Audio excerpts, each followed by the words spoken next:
it's Tom, and today we're going to be talking about some troubleshooting techniques with a VFD68 drive from Johnson Controls.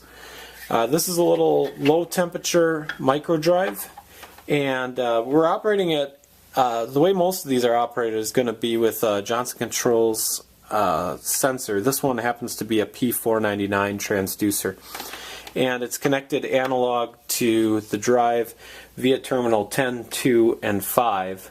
It showed that in a different YouTube video that I recorded earlier.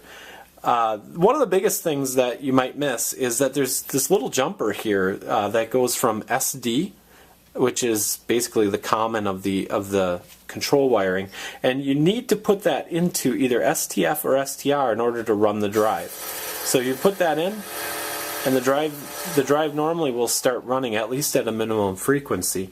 If that doesn't work, you might not be in the right mode, so check your mode. Are you in external mode, EXT?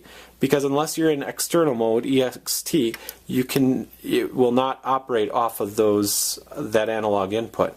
If you're not in EXT mode, press PU EXT, and that'll put you into PU mode, which is actually like a hand mode, like a keypad mode. So in this mode, you can press the button, it'll run. You can press stop, it'll stop. If you run it, you can change the speed that you want to command just by turning the wheel, and it'll go to that speed. Let's see, we're set to 12.5 right now. When it stops blinking, it'll show you the actual speed that we're running, and we're going 12.5. Let's crank it up a little bit.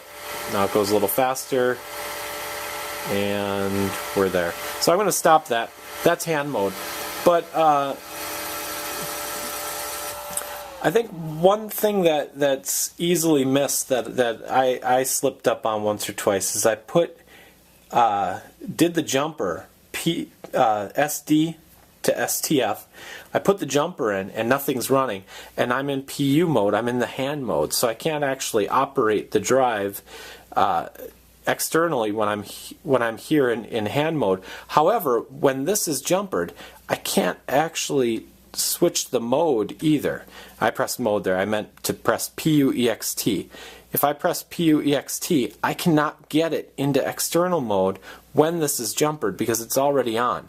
So make sure if you're switching modes or basically if you're changing parameters, it's always kind of a good idea to not have that jumper connected. Most parameters will just change and it won't be a big deal, but if you're trying to default parameters, if you're trying to do anything like that, you cannot have this jumper plugged in when you're changing parameter, or when you're changing something big like that, or if you're changing the drive mode. Now that it's unplugged, I can press PU EXT, go into jog mode, press it again, I go into external mode, which means I can operate the analog signal.